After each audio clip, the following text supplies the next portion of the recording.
नमस्कार, खास खबर में आप सभी का स्वागत है। राजस्थान में लंबे समय से इंतजार हो रहा था निकाय और पंचायत चुनाव का।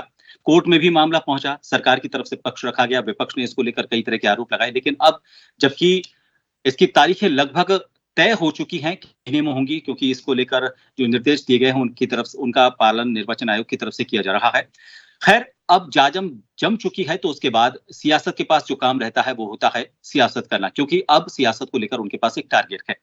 कांग्रेस और बीजेपी आरोपों की राजनीति तो शुरू कर ही चुके हैं, लेकिन इस बीच इन चुनावों पर अपनी जीत दर्ज करवाने को लेकर भी वो बहुत तेजी से जुट गए हैं, क्योंकि इसे आने वाले चुनावों का लिटमस टेस्ट भी कहा जा रहा है। खैर, किस तरह की तैयारी है, देरी जो हुई उसका किसको फायदा और किसको नुकसान मिलेगा, इसको लेकर हम बात करेंगे। हमारे साथ एक पैनल जुड़ा हुआ है विशेषज्ञों का, उनसे हम आपका परिचय करवा देते हैं। हमारे साथ वरिष्ठ पत्रकार उमेंद्र दादिच जी इस वक्त चर्चा में हमारे साथ जुड़े हुए हैं। भाजपा से शैलेश कौशिक जी हमारे साथ इस चर्चा का हिस्सा हैं और राजकुमार शर्मा जी हमारे साथ कांग्रेस से जुड़े हुए हैं। सबसे पहले मैं उमेंद्र जी के पास जाना चाहेंगे ताकि थोड़ी-सी एक समीक्षा कुछ शब्दों में हो जाए, उसके बाद हम चर्चा को आगे बढ़ाएँगे। उमेंद्र जी, जो देरी हुई है, ये देरी किसके लिए फ़ायदेमंद और किसके लिए नुकसानदायक होगी इस बार चुनाव में? और क्या इससे जो चुनावी रणनीति है, कांग्रेस और बीजेपी दोनों की चुनावी रणनीति में उनको बदलाव करना पड़ेगा या फिर कोई फ़र्क ही नहीं पड़ेगा चुनाव की तारीखों के इस तरह से देरी से होने पर? देखिए प्रभात जी, देरी और ये हुई या क्या इसका तो लाभ तो किसको मिलेगा, किसको नहीं मिलेगा, ये कह पाना भी बहुत जल्दबाजी होगी। लेकिन ये बात तय है कि इस समय स्थानीय निकाय चुनाव का होगा तो मानसून का मौसम भी है, त्योहारी समय भी है, तो जो पार्टी बढ़िया प्रबंधन कर लेगी उसको फ़ायदा होगा। अब प्रबंधन क्या होगा कि बूथ लेवल का है, क्योंकि निकाय चुनाव में और पंचायत चुनाव में एक-एक वोट का महत्व होता है। जो पार्टी अच्छे ढंग से अपने मतदाताओं को लुभा लेगी, अपने अच्छे वायदे करके सामने ले आएगी, उसको लाभ होगा। मैं अभी ये नहीं कह सकता कि इस चुनाव का अमुक पार्टी को सीधा-सीधा लाभ मिलने वाला है। देखिए, चुनाव में क्या होता है कि पंचायत चुनाव में और निकाय चुनाव में कई दफ़ा स्थानीय मुद्दे बहुत हावी होते हैं। नाली का मुद्दा, सड़क का मुद्दा, गली का मुद्दा, नाले-नाली का मुद्दा भी होता है। ये जो राष्ट्रीय चुनाव जो विधायक विधायक के चुनाव है या सांसद के चुनाव, उनके मुद्दे अलग होते हैं। अब भारतीय जनता पार्टी ने चुनावी घोषणा पत्र बनाने की तैयारी की है। ठीक, अच्छी बात है। अब चुनावी घोषणा पत्र से पूरे राजस्थान का तो एक हो ही नहीं सकता, क्योंकि उसमें हर क्षेत्र की, हर निकाय की अपने-अपने अलग-अलग आवश्यकताएँ, अलग-अलग उनकी संभावनाएँ। इसलिए ठीक है, एक तो प्रादेशिक भी इनका मुद्दा हो और साथ-साथ में स्थानीय मुद्दों को भी सा लेके काम किया जाए। कांग्रेस की एक बात बहुत अच्छी मुझे इसमें लगी कि उन्होंने कहा कि हम आधे टिकट युवाओं को देंगे, 50 वर्ष के से कम वालों को। ठीक है, जो अच्छा ही है सामने आना चाहिए। लेकिन बहुत अच्छी बात ये है प्रभात जी कि व्यक्ति जीत के आता है बीजेपी से, व्यक्ति जीत के आता है कांग्रेस से और कई दफे निर्दलीय भी आते हैं। लेकिन जब बाद में सभापति का या जिला प्रमुख का या प्रधान के चुनाव होते हैं तो उनकी निष्ठाएं, उनके विचार, उनका टिकट बाहर में चला जाता है। उस समय वो देखता है कि मैं सभापति बनने वाला हूँ, कैसे मैं चेयरमैन बनने वाला हूँ, कैसे मैं जिला प्रमुख बनने वाला हूँ, तो वो अपने क्या है जोड़ तोड़ की नीति में लग जाता है। तो इन सब बातों में क्या कार्यकर्ता, चाहे कांग्रेस का हो चाहे बीजेपी का हो, बहुत निष्ठा के साथ में, वार्ड के चुनाव में तो बहुत निष्ठा के साथ में लगेगा। लेकिन जब बाद में पद का चुनाव होता है, जैसा मैंने बताया कि महापौर का या सभापति का, चेयरमैन का, वहां उनकी निष्ठाएं तार तार हो जाती है। तो इसलिए मैं कह सकता हूं कि अब जो जीतेगा, जिसके चेयरमैन अधिक बनेंगे, जिसके जिला प्रमुख अधिक बनेंगे, जिसके मेयर अधिक बनेंगे, वो बाद में ये दोनों पार्टियां बाद में क्या कि गिनाएगी कि हमारे पार्षद इतने आए, इनके आए। ये एक राजनीति में अपने आप को, मन को तसल्ली देने वाली बात होगी, लेकिन इस तसल्ली से काम नहीं चलेगा। इनको क्या है कि दिखाना चाहिए, हाँ, दोनों पार्टियों को ये कोशिश करनी चाहिए कि ऐसे व्यक्तियों को हम टिकट दें जो निष्ठावान हो, समर्पित हो, बाद में पद के लिए उनके लेन देन जो भी है सौदेबाजी नहीं हो। तो लेकिन ये सब जी। बातें निकाय चुनाव में हमने लंबे समय से देखा है, आपने भी देखा है। ये कहने को तो बहुत अच्छी बात लगती है। अभी मैं देख रहा था कांग्रेस ने तय किया है कि हम अच्छे लोगों को टिकट देंगे, हम ऐसे लोगों को नहीं देंगे जिन्होंने पहले बगावत की है। देखिए, इन चुनाव में ये बात कहने को बहुत अच्छी लगती है, लेकिन वस्तु स्थिति क्या है थोड़े समय बाद आ जाती है। नहीं, वो कह भी चुके नहीं, हैं, जो वो जो कह भी चुके जिलाध्यक्ष हैं। हैं वो कह भी चुके हैं कि हमारे लिए आखिरी वही है, जो जीतने वाला होगा हम उसी को टिकट देंगे और होता भी यही है। देखिए, अपने अपना जब संख्या बल बताना होता है तो उनको ये साथ में रखना भी है। मैं लौटूँगा आपके पास, हमारे साथ शैलेश जी हैं।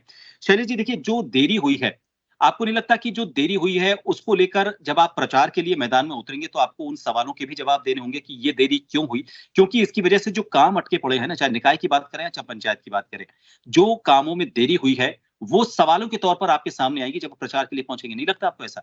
शैलेश जी। आप माइक ऑन कीजिएगा सर, माइक ऑफ है आपका। जी।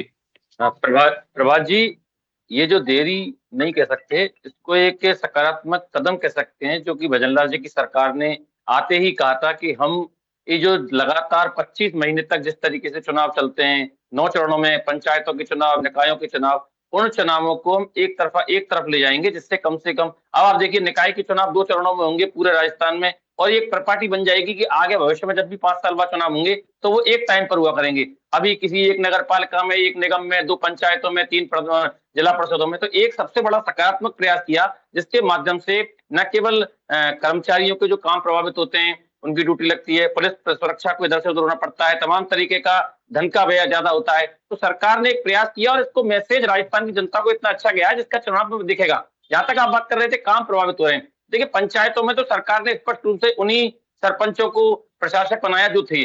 सरकार ने ये नहीं देखा कि कांग्रेस के सरपंच हैं या बीजेपी के सरपंच हैं, ना ही कर्नाटक की तरह अधिकारियों को कमान दी, जिस तरीके से कर्नाटक में चुनाव डिले हुए तो अधिकारियों को कमान दी। सरकार ने उन्हीं जनप्रतिनिधियों को रखा। और निकाय चुनाव, निकायों की स्थिति ये थी कि निकायों के जिस तरीके से कार्यकाल खत्म होते, प्रशासक के रूप में अधिकारी चाहे वो जिस स्तर के थे लगाए, और लगातार जो काम है विकास के वो लगातार जारी हैं, और इनका परिणाम आपको चाहे इस एक टाइम जो चुनाव है, अपन कह सकते हैं वन टाइम इलेक्शन, उसका और सरकार की योजनाओं का परिणाम प्रभाव निश्चित रूप से दिखेगा, और भारतीय जनता पार्टी पूर्ण बहुमत के साथ इन अधिकतर जो चाहे पंचायत हो चाहे निकाय चुनाव मेजोरिटी हासिल करेगी। चलिए ठीक है। राजकुमार जी, उदयपुर में जो प्रस्ताव दिया गया था कि 50 से कम उम्र के लोगों को 50% टिकट दिए जाएंगे, लेकिन दूसरी तरफ ही कांग्रेस के जो जिलाध्यक्ष है, जिनको जिम्मेदारी सौंपी गई है कि उम्मीदवारों का चयन करें, चाहे पैनल के सदस्य हैं वो, उनका ये कहना है कि हमारा जो अंतिम लक्ष्य होगा वो यही होगा कि जो जिताऊ है उसी को हम यहाँ पर टिकट देंगे। कैसे आपके नियमों की आप पालना करेंगे, क्योंकि आपको जीत भी सुनिश्चित करनी है, क्या स्ट्रेटेजी रहेगी? हाँ जी, जीत तो सुनिश्चित है पहले से, और वो सुनिश्चित इसलिए कि भारतीय जनता पार्टी ने 2.5-3 साल के अंदर राजस्थान में जो कुशासन किया है, वो हमारे कांग्रेस पार्टी के तमाम मंडल अध्यक्ष, ब्लॉक अध्यक्ष, वार्ड अध्यक्ष, जिला अध्यक्ष जनता के बीच में लेके जाएंगे, और जनता से निवेदन करेंगे। और जनता भी इस वक्त जो है 2.5 साल के अंदर ही पूरी गले तक भर चुकी है। जहां तक उदयपुर संकल्प की आप बात करते हैं, संकल्प शिविर की बात आप करते हैं, तो निश्चित तौर पे नौजवानों को हम टिकट देंगे, महिलाओं को उचित उनका प्रतिनिधित्व देंगे, और जो जीतने वाला उम्मीदवार है, हर पार्टी करती है, कांग्रेस पार्टी को नया नहीं करेगी, लेकिन कांग्रेस पार्टी जो नया करेगी वो ये करेगी, नौजवानों को टिकट देगी और महिलाओं को टिकट देगी, और जीतने वाले उम्मीदवारों को टिकट देगी, निष्ठावान कांग्रेस पार्टी के कार्यकर्ताओं को टिकट देगी, और सबके सहयोग से हम भारतीय जनता पार्टी को आने वाले चुनाव के अंदर शिकस्त देंगे। लेकिन भारतीय जनता पार्टी की कथनी और करने में देखिए प्रभात जी कितना अंतर है। ये लगातार चुनाव से भाग रहे थे, कोर्ट की फटकार लगी कि बार बार एक बात कर रहे थे, एक देश एक चुनाव, एक प्रदेश एक चुनाव। अब चुनाव हो रहे हैं, जैसा सुनने में आ रहा है, पहले निकायों के चुनाव कराएंगे, उसके महीने 1.5 महीने बाद ये पंचायत के चुनाव कराएंगे। ये बातें तो बड़ी बड़ी करते हैं बीजेपी वाले, लेकिन अभी भी अपनी बात पे कायम नहीं है। तो इन बातों को लेके हम राजस्थान की जनता के बीच में जाएंगे कि वही भारतीय जनता पार्टी है जो पाताल ढूंढ रही है, 2.5 साल हो गए, बड़े मगरमच्छ ढूंढ रही है, 2.5 साल हो गए, आरपीएससी को कैसे भंग करें, 2.5 साल हो गए ढूंढ रही है, नौजवान को रोजगार कैसे दे, 2.5 साल हो गए ढूंढ रही है, महिलाओं की सुरक्षा कैसे करें, ये 2.5 साल हो गए ढूंढ रहे हैं, किसानों की सुरक्षा, किसानों को लाभ कैसे पहुंचाए, महंगाई पे कंट्रोल कैसे करें, ये वही भारतीय जनता पार्टी 2.5 साल हो गई ढूंढ रही है। तो भारतीय जनता पार्टी पानी हो, बिजली हो, शिक्षा हो, चिकित्सा हो, तमाम मामलों में फेल है। इन तमाम मुद्दों को लेकर जनता के बीच में जाएंगे, और हमको पूर्ण विश्वास है जनता के आशीर्वाद से आने वाले प्रत्येक चुनाव में भारतीय जनता पार्टी को शिकस्त देकर के हम कांग्रेस पार्टी का परचम फहराएंगे। जी, उमेंद्र जी, आपको लगता है कि 2028 में अब जो चुनाव आने वाले हैं, जैसा मैंने पहले भी कहा कि लिटमस टेस्ट इसे कहा जा सकता है, या फिर हम कहें कि सेमीफाइनल, इन चुनावों का जो भी परिणाम आएगा, चाहे निकाय की बात करें, पंचायत की बात करें, गांव की सरकार पंचायत चुनाव आप कह सकते हैं, और निकाय चुनाव को आप ये कहें कि छोटी सरकार, लेकिन क्या आपको लगता है कि इनका जो भी परिणाम होगा एक तरह से कुछ ना कुछ इशारा करेगा कि 2028 में किस तरफ जाने वाली है जनता? देखिए बहुत ज्यादा वक्त नहीं रहेगा। देखिए प्रभात जी, जब हम परीक्षा देने जाते हैं तो जो टेस्ट होता है उससे मालूम तो चलता है कि व्यक्ति की कितनी क्षमता है, कितनी योग्यता है। तो हम ये कह सकते हैं ये कि इसको टेस्ट मान ले तो कोई गलत बात नहीं है, क्योंकि ये परीक्षा का जो मेन परीक्षा है उसका एक टेस्ट कहा जा सकता है। अब टेस्ट में मानिए कल को यहाँ जिस भी पार्टी को बहुमत मिलता है पंचायत चुनाव में, निकाय चुनाव, वो अपनी स्थिति बाद में कितनी सुधारती है वो उस पर बाद में निर्भर होगा। लेकिन ये कह सकते हैं कि जनता का रुझान जानने का एक माध्यम बन सकता है। लेकिन इसको ये नहीं कह सकते कि ये रुझान आ गया तो फाइनल होगा, क्योंकि मैंने पहले भी देखा है, आपने भी देखा है कि कई दफे निकाय चुनाव में भारतीय जनता पार्टी को बहुमत मिला और सीटें ज्यादा आई, लेकिन विधानसभा चुनाव में नहीं जा पाया। तो ये क्या है कि ठीक है, स्थिति कौन की ज्यादा बनती है, किसकी नहीं बनती, ये कहना बात अभी बहुत जल्दीबाजी होगा। लेकिन ये मैं स्वीकार करता हूं, ये एक टेस्ट है और टेस्ट में पास होने की दोनों ही पार्टियां कोशिश करेगी। और देखो, दोनों पार्टियां चाहेगी, जिताऊ को भी देना चाहेगी टिकट और टिकाऊ को भी देना चाहेगी, लेकिन कोई पार्टी नहीं कहेगी साहब हम तो जब भी आएगा उसको दे देंगे। ये कहने में बहुत अच्छी बातें लगती है कि हम बहुत निष्ठावान व्यक्तियों को देंगे, हम बहुत ऐसे समर्पित व्यक्तियों को देंगे, लेकिन वस्तु स्थिति कुछ अलग होती है। क्या होता है, कई दफे तो ये देखना होता है, कई बार तो दोनों पार्टियों के पास ऐसे होंगे जहां इनके पास में उपयुक्त व्यक्ति नहीं हुआ। पहला निर्णय तो इनको ये लेना चाहिए कि हम बाहरी व्यक्ति को टिकट नहीं देंगे। आप यदि मानिए जिताऊ के लिए, टिकाऊ के लिए आपके जो क्षेत्र के कार्यकर्ता है उनकी उपेक्षा करके अन्य वार्ड के व्यक्ति को टिकट देते हैं, तो पहली गलती तो आपकी यही हो रही है। तो दोनों पार्टियों को तय करना चाहिए कि हम बाहरी व्यक्ति को टिकट नहीं देंगे, स्थानीय कार्यकर्ता को टिकट देंगे, तो इसका लाभ मिल सकता है।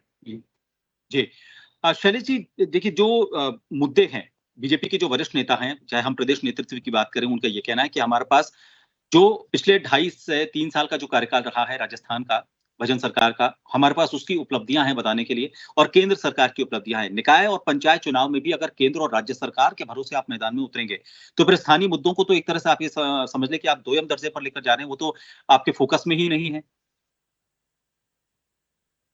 देखिए प्रभात जी, स्थानीय मुद्दे जो निश्चित रूप से राज्य सरकार ने जिस तरीके से काम किए हैं, जिस तरीके से इंफ्रास्ट्रक्चर को, ऊर्जा में, जल प्रबंधन में काम किए हैं, वो सब स्थानीय मुद्दे हैं। क्योंकि ये जो निकाय चुनाव होते हैं, पंचायत चुनाव होते हैं, इनमें बिजली, पानी, आपकी सड़क, नाली, ये तमाम तरह के कार्य होते हैं जिनके ऊपर इनकी वोटिंग होती है। मैं बीच में माफी चाहूंगा, मैं आपको बीच में टोक रहा हूं, एक उदाहरण देता हूं। आपने कहा कि प्रशासक नियुक्त कर दिया और जो काम है ना वो भरपूर चल रहा है।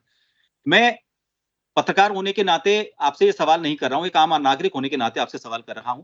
4 महीने 5 महीने से मेरे घर के आसपास की एक सड़क टूटी पड़ी है। काम इसलिए नहीं हो पा रहा है क्योंकि वहां के जो पार्षद है वो ये कहते हैं कि अभी हम पार्षद नहीं है, हमको सिर्फ जिम्मेदारियां दे दी गई हैं। काम इसलिए नहीं हो रहे हैं क्योंकि उनके पास शक्तियां नहीं है, वो है सीट पर बैठे हुए हैं। ये सिर्फ एक इलाके की बात नहीं है, पूरे राजस्थान में, चाहे हम निकाय की बात करें, निकाय स्तर की बात करें या फिर पंचायतों की बात करें, गांवों की बात करें, दिक्कत यही है कि वो आते हैं, कोई उद्घाटन करना होता है तो चले जाते हैं, लेकिन उनके पास शक्तियां नहीं है। तो ऐसे में अभी ताजा हालात तो लोगों के सामने यही है ना कि 2 महीने पहले, 3 महीने पहले उन्होंने किसी काम के लिए अप्रोच किया, लेकिन उनके काम नहीं हुए। उनके जहन में ताजा यादगार तो ये चीजें यही रहेंगी ना। देखिए, किसी विशेष उदाहरण की बात करना प्रभात जी अलग बात है, लेकिन जहां तक बात है पार्षदों की, पार्षदों का कार्यकाल खत्म होने के बाद किसी तरीके की पावर निश्चित रूप से कहीं उनको प्रदान नहीं की गई, ना सरकार के द्वारा, लेकिन बीडीओ जो सरपंच हैं उनको प्रशासक के रूप में शक्तियां दी गई हैं। शहरी क्षेत्र में तो बाकायदा जिस तरीके से चाहे कलेक्टर्स को हों, चाहे संभागीय आयुक्त को हों या एसडीएम को प्रशासक के रूप में सरकार के द्वारा नियुक्त किया गया। अब ये किसी क्षेत्र विशेष की बात तो अलग बात है, लेकिन सरकार के द्वारा या वर्तमान में जितने भी पार्षद हैं और जिनके द्वारा वास्तव में मूलभूत समस्याओं को प्रशासनिक स्तर पर उठाया जा रहा है, वो सब काम सरकार के द्वारा निराकर कराए जा रहे हैं। और आप देखिए लगातार, चाहे कामों की जो श्रृंखला है, आप देखिए किसी भी क्षेत्र को उठा के देख लीजिए, निर्माण के काम हो, विकास के काम हो, पानी के काम हो, इन पर लगातार का काम है। और यही कारण है कि जिस तरीके से आप कह रहे थे कि हमारी सरकार, हमारे नेता कह रहे निश्चित रूप से हम अपने बूथ की शक्ति, बूथ के कार्यकर्ता की शक्ति, हमारे बेहतर संगठन प्रबंधन और भजनलाल जी की सरकार है, 2.5 साल में हमने ऐतिहासिक काम करके दिखाए हैं जो कांग्रेस की सरकार 5 साल में नहीं कर पाई। उनके बदौलत जनता के बीच में जाएंगे और जनता का आशीर्वाद प्राप्त करेंगे।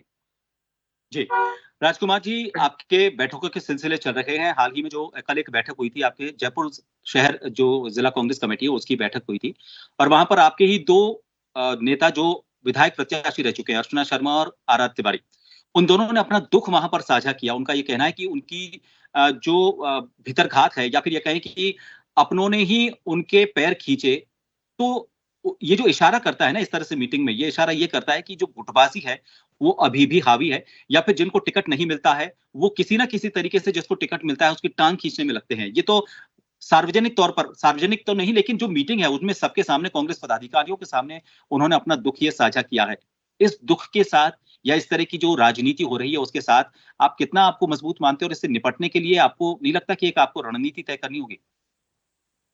प्रभात जी, आपने जिस मीटिंग का हवाला दे रहे हैं, प्रदेश कांग्रेस कमेटी का वो दफ्तर पूरा का पूरा भरा हुआ था। जयपुर के 8 उम्मीदवार जीते और हारे वहां मैदान में थे। तमाम छोटा बड़ा कार्यकर्ता, मंडल अध्यक्ष, ब्लॉक अध्यक्ष, जिला अध्यक्ष के नेतृत्व में वहां मंत्री, पूर्व मंत्री, सब लोग थे और सब लोग परिवार के रूप में वहां चर्चा कर रहे थे। सबने अपनी अपनी बातें कही, संगठन को कैसे मजबूत किया जाए, आने वाले चुनाव में भारतीय जनता पार्टी को किस तरीके से शिकस्त दी जाए। कुछ नेताओं ने अपनी व्यथा भी सुनाई कि मैं चुनाव में इस कारण से हार गया। परिवार में सब बातें होती है, परिवार में वो बातें हो गई। उसके बाद जो अंतिम जो जिला कांग्रेस कमेटी के अध्यक्ष सुनील शर्मा जी ने प्रदेश अध्यक्ष गोविंद सिंह डोटासरा जी के आशीर्वाद से जो अंतिम स्पीच दिया वो ये दिया कि कांग्रेस पार्टी के तमाम छोटे बड़े कार्यकर्ता एक है और एक होने के साथ साथ आने वाले प्रत्येक चुनाव में, खासकर नगर निकाय और पंचायत चुनाव में भारतीय जनता पार्टी को आसानी से शिकस्त देंगे। उसमें हमारे एमएलए के उम्मीदवार भी जुड़े हुए हैं, तो हमारे जो मंत्री रहे हैं वो भी जुड़े हुए हैं और मंडल अध्यक्ष और वार्ड अध्यक्ष भी जुड़ा हुआ है। तो निश्चित रहे प्रभात जी, मैं आपके चैनल के माध्यम से राजस्थान की जनता को आश्वस्त करना चाहता हूं कि कांग्रेस पार्टी पहले से बेहतर आपकी सेवा करेगी और भारतीय जनता पार्टी की तरह दोगली जबान नहीं करेगी और कथनी और करने में अंतर नहीं करेगी। निश्चित तौर पे आपके हर मुद्दे को हम जनता के बीच में लेके जाएंगे और सरकार से उन सब मुद्दों को जमीन पर उतरवाएंगे। जहां तक अभी आप बात करें तो कोई सड़क नहीं बनी है, मैं भारतीय जनता पार्टी के मेरे साथी को कहना चाहता हूं, केवल भजनलाल जी जो राजस्थान के मुख्यमंत्री हैं, उनके विधानसभा क्षेत्र में आज की तारीख में आप चले जाइए, ऐसे हालात हो रहे हैं जैसे कोई 3 दिन पहले यहाँ बाढ़ आई हो। क्योंकि राजस्थान में तो बारिश आई नहीं, जयपुर में तो बारिश आई नहीं, मानसरोवर में तो बारिश आई नहीं। हालात इतने खराब हैं कि निकायों के चुनाव नहीं होने से, पार्षदों की नियुक्ति नहीं होने से कचरों के ढेर हैं, सड़कें टूटी पड़ी है, रोड लाइट टूटी पड़ी है, रिपेयर नहीं हो रही है, पार्कों की हालत दुर्गति है। तो तमाम तरह के जो सड़क नाली जो ये मामले हैं, जो निकाय से संबंधित जो मामले, छोटे छोटे मामले, अतिक्रमण के मामले में जयपुर टॉप पे चल रहा है, अधिकारियों की मौज हो रही है, बीजेपी के नेताओं की मौज हो रही है, पूरे की पूरी भ्रष्टाचार का यहाँ चरम पे चल रहा है। तो नगर निगम से मैं निवेदन करना चाहूंगा, सरकार से निवेदन करना चाहूंगा, अभी भी 2 महीने का चुनाव में समय है, 1 महीने का, 1.5 महीने का, 2 महीने का जो समय है, आप सरकार के अधिकारियों को कहिए कि वो नकेल लगाए और भ्रष्टाचार को खत्म करे, ये जो अतिक्रमण हो रहा है इसको खत्म करे और जितने भी मूलभूत आवश्यकता के काम है, सड़कों की रिपेयरिंग करवाएं, रोड लाइटें करवाएं, कचरा हटवाएं, तो ज्यादा बेहतर होगा। बिल्कुल, देखिए आपने टूटी सड़कों की बात की, तो इसको लेकर तो किसी से भी आप बात करेंगे तो वो सीधा का सीधा ट्रंप को सामने लेकर आता है कि ट्रंप हमारे घर के सामने की सड़क नहीं बनने दे रहा क्योंकि तेल महंगा हो गया है उसकी वजह से डामर नहीं बन पा रहा है। खैर, वो अंतर्राष्ट्रीय भी कुछ कारण होते हैं कुछ चीजों के नहीं होने के। उमेंद्र जी, देखिए दोनों की अपनी अपनी प्राथमिकताएं हैं, लेकिन निर्दलीय जो होते हैं वो ऐन वक्त पर आकर कोई ना कोई गणित बिगाड़ देते हैं। चाहे आपने दोनों को सुना, हर एक में कहीं ना कहीं नाराजगी जरूर रहती है। पिछली बार भी निर्दलियों ने काफी गणित बिगाड़ने की कोशिश की थी। तो आपको लग रहा है कि इन दोनों दलों में निर्दलीय आने वाले चुनाव में इनको परेशान कर सकते हैं? देखिए प्रभात जी, संभावना से नकारा नहीं जा सकता, लेकिन मेन बात यह है कि इन चुनावों में चाहे बीजेपी में तो क्या है, जो विधायक होंगे स्थानीय उनका बोलबाला रहेगा टिकटों में, कांग्रेस में जो चुनाव लड़ चुका उसका बोलबाला रहेगा। जो वास्तविकता में जिताऊ टिकाऊ की हम बात कर पाते हैं उसका तो बेचारे का नंबर ही नहीं आ पाता है, क्योंकि यदि विधायक जी उससे के पक्ष में है तो टिकट मिल जाएगा, विधायक जी से नाराज है तो टिकट नहीं मिलेगा। कुल मिला के जो चुनाव है, स्थानीय विधायकों की परफॉर्मेंस का भी एक उदाहरण है, उनका भी एग्जाम है। यदि मानिए आप जिस भी विधानसभा क्षेत्र से है वहां 8 सीट, 9 सीट, 10 सीट, जो भी सीट है उनमें आपको बताइए आपने कितनी सीट जीती है, वो आपके कामकाज का आकलन हो जाएगा उससे कि आपने ये काम किया क्या नहीं। अब हर विधायक चाहे किसी भी पार्टी का हो, सत्तारूढ़ पार्टी को जो भी है, उसका विधायक यही चाहता है कि मेरे जो आसपास के लोग हैं उन्हीं को टिकट मिले, मेरे से ऐसे व्यक्ति को टिकट नहीं मिलना चाहिए जो बाद में आके विधायक के टिकट का दावेदार हो जाए। क्योंकि इन ये छोटे छोटे चुनाव समझ ले इसको एक जी, ये छोटे छोटे चुनाव व्यक्ति को आगे डेवलप होने से रोकते हैं या डेवलप होने में सहायक होते हैं, दोनों बातें हैं। अब यहाँ सबसे बड़ी बात यह है कि भारतीय जनता पार्टी भी कह रही है, कांग्रेस भी कह रही है कि हम अच्छे लोगों को देंगे टिकट, कार्यकर्ता को टिकट देंगे, जिताऊ को देंगे, टिकाऊ को देंगे। अरे भाई साहब, आपकी परफॉर्मेंस, आपका उसका सीआर तो है ना, वहां स्थानीय विधायक करेगा। संगठन की शोबाजी बिल्कुल दिखने को होती है, संगठन का शो होता है, मोहर संगठन लगाता है, लेकिन कौन सी पार्टी में इतनी हिम्मत है वो कहते कि हम विधायक की डिजायर को, विधायक की राय को नहीं मान के सही कार्यकर्ता को टिकट देंगे। जो सही कार्यकर्ता की पहुंच वहां तक टिकट देने वालों तक हो ही नहीं पाती है। कुल मिला के बात यह है कि जिसको टिकट मिलना है आपके इर्द गिर्द, यानी प्रभात जी सही बात तो ये कह रहा हूँ, अब पराक्रम दिखाने का समय नहीं है, परिक्रमा का समय है। जो व्यक्ति जितनी अधिक परिक्रमा करेगा, जो व्यक्ति जितनी अधिक सांसद की परिक्रमा करेगा, टिकट का दावेदार होगा। इसलिए अच्छे जो वास्तविक कार्यकर्ता है उनको तो जालम पट्टी बिछानी है। दोनों पार्टी की बात है, ये किसी एक की नहीं, दोनों ही पार्टियों में होगी। इनके यहाँ भी क्या है कि इनके यहाँ भी मानिए जो भी विधानसभा क्षेत्र है जिसको टिकट मिला था वो वहां का संगठन की दृष्टि से तो वही विधायक है, तो उसी की चलेगी। आम कार्यकर्ता को कितने ढंग से टिकट दे पाते हैं ये चुनाव पे निर्भर होगा। ये बाद में एक समीक्षा की बात है कि वास्तविकता में कार्यकर्ता को टिकट मिलता है या नहीं मिलता है। केवल अभी दिल बहलाने को, गालिब ख्याल, बहुत यानी कुछ भी किया जा सकता है। और कार्यकर्ताओं को उम्मीदें बहुत ज्यादा होती हैं क्योंकि कई लंबे समय और देखिए हर कार्यकर्ता चाहता है कि टिकट उसको मिले, यानी वो है ना। समय कम बचा है, मैं 2-2 मिनट एक सवाल के साथ आपके पास आना चाहूंगा। इन दिनों जेन जी को लेकर आपने देखा किस तरह की चीजें सामने आई हैं, और हाल ही में जो उपचुनाव हुआ है 3 प्रदेशों में, ये कहा जा रहा है कि जेन जी की उसमें बहुत भूमिका रही वहां के परिणामों को बदलने में। शैलेश जी, आपके पास इसी सवाल के साथ जेन जी को लेकर क्या उम्मीद आप रखते हैं? देखिए प्रभात जी, भारतीय जनता पार्टी को और भारतीय जनता पार्टी के नेतृत्व को लगातार जैन जी का, युवाओं का हमेशा समर्थन मिलता रहा है। आप पुराने चुनाव परिणामों को उठा के देख लीजिए।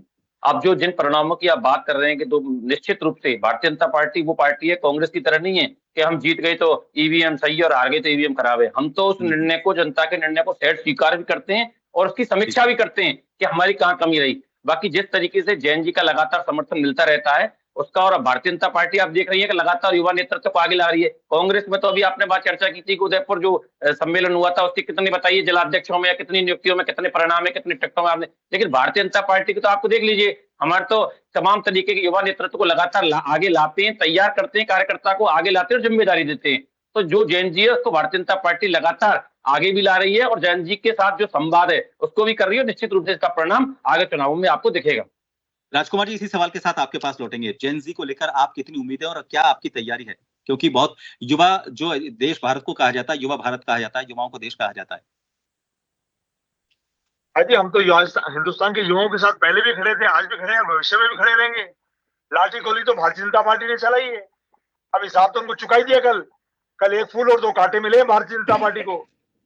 देश के प्रधानमंत्री को, गृह मंत्री जी को हिंदुस्तान की जनता ने, 3 राज्यों के नौजवानों ने 1 फूल और 2 कांटे भेंट किए हैं। अरे आपको क्या मिला? देश के नौजवानों ने आपको दूसरों की जीत पे बहुत हो क्या? और देश के प्रधानमंत्री को इंस्टाग्राम चला दिया। कितने गए थे राहुल गांधी? एक भी दिन गए थे क्या जैन जी के आंदोलन? राहुल गांधी लोकसभा में दुकान खोल ली उन्होंने। एक भी दिन गए थे क्या राहुल गांधी? एक भी दिन गए थे राहुल गांधी? बता दिया जैन जी के साथ रहते थे, एक भी दिन गए थे क्या आंदोलन में? आप बताइए, आपने तो प्रधानमंत्री की आवाज का घेराव कर लिया, आपने कहा किया बताइए? ना जैन जी आपको पसंद करता है, जैन जी आपके नेतृत्व को पसंद करता है। हिंदुस्तान के तमाम आवाम के साथ, चाहे वो नौजवान हो, किसान हो, चाहे वो खिलाड़ी हो। आपने खिलाड़ियों का भी नमूना देखा है, अभी कई परिणाम आया है। तो हिंदुस्तान के तमाम तबके के लोग नाराज हैं। तो क्या न्यायालय के निर्णय पर सवाल उठा रहे हो क्या? न्यायालय के निर्णय पर सवाल उठा रहे हो क्या? लास्ट 2 मिनट बचे हैं मेरे पास। मैं उमेंद्र जी के पास इसी सवाल के साथ जाना चाहूंगा। उमेंद्र जी, आपको क्या लगता है जेन जी जो गांव का है और जो शहर का है, कितनी निर्णायक भूमिका निभाएगा इस बार? देखिए प्रभात जी, युवाओं की भूमिका को हम नकार नहीं सकते, उनकी भूमिका महत्वपूर्ण होती है। लेकिन बात ये आती है आज के संदर्भ में, आज जिस तरह का माहौल है उस बिल्कुल है, बिल्कुल उसको, क्योंकि हमारा जो युवा वोटर है उसकी संख्या बढ़ रही है, तो हम ये है कि युवाओं की उपेक्षा नहीं कर सकते, उनसे उम्मीद लगानी होगी। और इनके संघ के सरसंघ चालक जी ने भी कहा है कि हमें इनसे बातचीत करनी चाहिए। उन्होंने एक बातचीत संवाद का कार्यक्रम भी रखा है। हाँ, बात ये आती है कि देखो बिहार में इनको कांग्रेस को कोई लाभ नहीं मिलेगा, राष्ट्रीय जनता दल को लाभ नहीं मिला। वहां सीधा मुकाबला भारतीय जनता पार्टी और जन स्वराज पार्टी में था। गुजरात की सीट भारतीय जनता पार्टी की पहले थी और ये दतिया की सीट कांग्रेस की ही पहले से थी, जो कांग्रेस के ही विधायक को अयोग्य घोषित किया गया था। इसलिए मैं कह सकता हूँ ज्यादा जो बात मेरे राजकुमार जी कह रहे हैं कि 1 फूल 2 कांटे, जो उन्होंने कहा, लेकिन ये सब बातें हैं कि भारतीय जनता पार्टी को या ज्यादा कोई नुकसान नहीं हुआ, हाँ बिहार के अलावा। तो मैं मानता हूं कि जैन जी का प्रभाव को नकारा नहीं जा सकता। इनसे बात की जानी चाहिए, आगे इनको संतुष्ट किया जाना चाहिए। जो पार्टी उनको संतुष्ट करेगी उसको लाभ मिलेगा। बिल्कुल आपने सही कहा। और देखिए, चूंकि अब जिसका इंतजार किया जा रहा था, चाहे कार्यकर्ताओं की बात करें या फिर उन लोगों की बात करें जो अपने आप को संभावित उम्मीदवार मान रहे थे, उनको अब जाजम पर सजाने का मौका मिल गया है। अब मैदान में उतरने का मौका मिल चुका है, क्योंकि कोर्ट की बात कहें या चाहे किसी की बात कहें, लेकिन अब उनके सामने एक तस्वीर आ गई है कि अब संभावित चुनाव कितनी तारीख को होंगे। 15 तारीख को ये भी खुलासा हो जाएगा। लेकिन इन सबके बीच ये बात जरूर है कि ये चुनाव दोनों पार्टियों के लिए एक तरह से लिटमस टेस्ट होगा, जैसे मैंने शुरू में कहा, क्योंकि 1.5 से 2 साल बाद, चाहे किसी मुद्दे को लेकर वो मैदान में उतरे, लेकिन 1.5 से 2 साल बाद जब विधानसभा चुनाव राजस्थान में आएंगे तो उनकी क्या तस्वीर या फिर कहें कि उनकी क्या झलक इन चुनावों में देखने को मिलती है, इसको लेकर दोनों राजनीतिक दल भी पूरी तैयारी के साथ यहां पर उसी तैयारी के साथ मैदान में उतरेंगे और अपना चुनाव प्रचार करेंगे। देखना होगा अब चुनाव किस तरह से दोनों राजनीतिक दल साधते हैं। बहुत बहुत शुक्रिया आप सभी का हमारे साथ इस खास खबर में जुड़ने के लिए। नमस्कार।